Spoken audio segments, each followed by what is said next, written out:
लोकशाहीचा बुलंद आवाज, रिपब्लिकन वार्ता महाराष्ट्र। CITU कडून देशव्यापी संप, नाशिक जिल्हाधिकारी कार्यालयावर लाल वादळ धडकले। कामगारांच्या विविध मागण्यांसाठी जिल्हाधिकाऱ्यांना निवेदन सादर। बातमी नाशिक येथून। देशभरातील विविध कामगार संघटनांच्या वतीने आज दिनांक 12 फेब्रुवारी रोजी देशव्यापी संपाची हाक देण्यात आली होती। या पार्श्वभूमीवर नाशिक जिल्ह्यातही गोल्फ क्लब मैदान येथून कामगार कर्मचारी संयुक्त कृती समितीच्या वतीने जिल्हाधिकारी कार्यालयावर भव्य मोर्चाचे आयोजन करण्यात आले। सदर मोर्चा कामगार नेते डॉक्टर DL कराड यांच्या नेतृत्वाखाली काढण्यात आला। लाल झेंडे आणि घोषणाबाजीने परिसर दणाणून गेला होता। विविध क्षेत्रातील कामगारांनी मोठ्या संख्येने सहभाग नोंदवून आपल्या हक्कांच्या मागण्यांसाठी एकजूट दाखवली।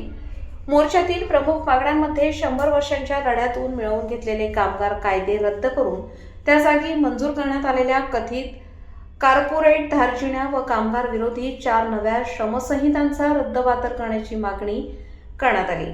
तसेच 8 तासांच्या कामासाठी दरमहा किमान रुपये 30,000 वेतन लागू करणे, समान कामाला समान वेतन देणे, सर्व ज्येष्ठ नागरिकांना रुपये 10,000 मासिक पेन्शन लागू करणे आणि ESIC योजना सर्वांना लागू करावी अशा मागण्या करण्यात आल्या। आशा सेविका, अंगणवाडी कर्मचारी, राष्ट्रीय आरोग्य अभियान कर्मचारी, शालेय पोषण आहार कामगार आदी सर्व योजना कर्मचाऱ्यांचे 45 व 46व्या भारतीय श्रम परिषदेच्या शिफारशीनुसार नियमितीकरण करावे। तसेच त्यांना किमान वेतन, ESIC व भविष्य निर्वाह निधी योजना लागू करावी अशी मागणी करण्यात आली। याशिवाय बांधकाम कामगार, घर कामगार, फेरीवाले, ऊस तोडणी कामगार, यंत्रमाग, विडी कामगार, रिक्षा चालक आदी असंघटित कामगारांना सामाजिक सुरक्षा व किमान रुपये 10,000 पेन्शनची हमी द्यावी अशी ही मागणी करण्यात आली। नाशिक रोड रेल्वे धक्का येथील नोंदणी कामगारांना 2 फेब्रुवारी 2012च्या नियोजनानुसार माथाडी कामगारांना काम मिळावे। मनमाड रेल्वे धक्का येथील माथाडी कामगारांसाठी पिण्याचे पाणी व विश्रामगृहाची व्यवस्था करावी। तसेच घरकुल योजना राबवावी अशी मागणी करण्यात आली। तसेच लोकशाही स्वातंत्र्य हिरावून घेणारा महाराष्ट्र जनसुरक्षा कायदा रद्द करण्याचीही मागणी करण्यात आली। मोर्चा जिल्हाधिकारी कार्यालयावर पोहोचल्यानंतर प्रतिनिधी मंडळाने जिल्हाधिकाऱ्यांना निवेदन सादर केले। यावेळी कामगार नेते हिरामण तेलोरे, स्वरूप वाघ, शिवाजी फलके, अंकुश धिदडे, राहुल वाघमारे, राम कदम, सोमनाथ खैरनार, संदीप गुंजाळ, किशोर गांगुर्डे, रोहिदास पवार, कमलाकर पगारे, गोरख सुराशे, सुनील सोनवणे, रवींद्र केदळे, लखन गुंजाळ, तुकाराम धोंगडे, राहुल काकड, लक्ष्मण गोडे, बाळू बिन्नर, बहिरू साबळे, रोहिदास गुंजाळ, मनोहर गवारे, बाळू गोडे, दत्तू धराडे, बाळू सदगीर, समाधान गांगुर्डे, प्रदीप बिन्नर, तुकाराम भांगरे, नागेश डांगळे, पांडुरंग बिन्नर, दत्ता फाळके, अनुराग पिचड, किरण काळे, बाळू चौरे आदींसह मोठ्या संख्येने कामगार बांधव उपस्थित होते। डॉक्टर बाबासाहेब आंबेडकरांचा डॉक्टर बाबासाहेब आंबेडकरांचा CITU जिंदाबाद जिंदाबाद जिंदाबाद CITU जिंदाबाद जिंदाबाद जिंदाबाद माथाडी कामगार एकजुटीचा कामगार एकजुटीचा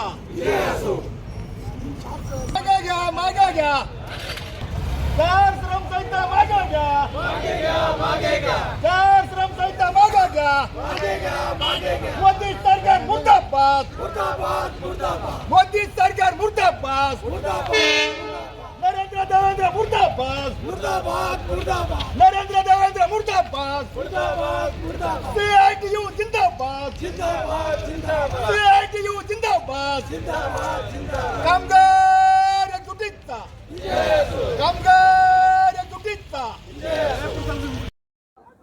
संपूर्ण भारतामध्ये आणि महाराष्ट्रामध्ये हा देशव्यापी संप आज ठेवलेला आहे।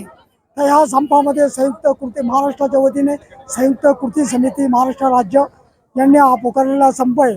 याच्यामध्ये प्रामुख्याने डॉक्टर DL कराड यांनी पूर्ण महाराष्ट्रभर आणि देशभर या आंदोलनाची तयारी केलेली आहे। आणि या आंदोलनामध्ये ज्या मोदी सरकारने जे कामगारांचं पूर्ण बेकारी आणि पूर्ण कामगारावर अन्याय केलेला आहे, ज्या 4 श्रमसंहिता आहेत ह्या रद्द करण्यात यावे। ह्यामुळे कामगारांचं मोठ्या प्रमाणात बोनस, फंड, ग्रॅज्युटी आणि असे अनेक कायदे करून कामगार हा प्रचंड मोठा घाला केलेला आहे।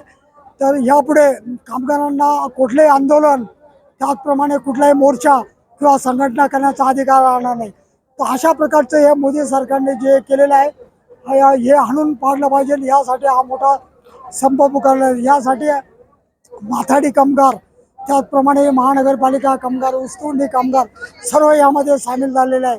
माथाडी कामगारांच्या बाबतीत दिनांक 2/2/2012 रोजी जे कामगार उपायुक्तांनी जे नियोजन केलं होतं कामाचं, त्या नियोजनाप्रमाणे नाशिक रोड येथील माथाडी कामगारांना काम मिळाले पाहिजे. त्याचप्रमाणे मनमाड धक्का येथील कामगारांना पाण्याची पिण्याची व्यवस्था, त्याचप्रमाणे गाड्या लावण्यासाठी, गाड्या अनलोडिंग लोडिंग करण्यासाठी प्लॉटची व्यवस्था, रस्त्याची व्यवस्था ही झाली पाहिजे. आणि माथाडी कामगारामध्ये जे मजुरी दर वाढ आहेत, हे मजुरी दर वाढीचं जे डिमांड दिल्यानंतर ते मजुरी दरवाढ हिला विलंब न होता ती माथाडी मंडळाने लवकरात लवकर निकाली काढावे, अशा अनेक स्वरूपाच्या मागण्या आहेत. आणि त्याचप्रमाणे गॅस प्रकल्प एजन्सी येथे जे माथाडी कामगारांना माथाडी मंडळाने जे ओळखपत्र दिलेले, त्या ओळखपत्राने माथाडी कामगारांचा तिथं गॅस प्रकल्प एजन्सीमध्ये त्या कंपनीने ते ग्राह्य धरून आणि त्या माथाडी ओळखपत्रावर त्यांना फ्रेश दिला पाहिजे. अशा अनेक मागण्यासाठी हा संप पुकारलेला आहे. आणि श्रमसंहिता मागे घेण्यात याव्या आणि अशा मागण्या करून इन्क्लाब जिंदाबाद. रिपब्लिकन वार्ता महाराष्ट्र न्यूजसाठी विशेष प्रतिनिधी आनंद आभाडे, Nashik. Subscribe now and press the bell icon. Never miss an update.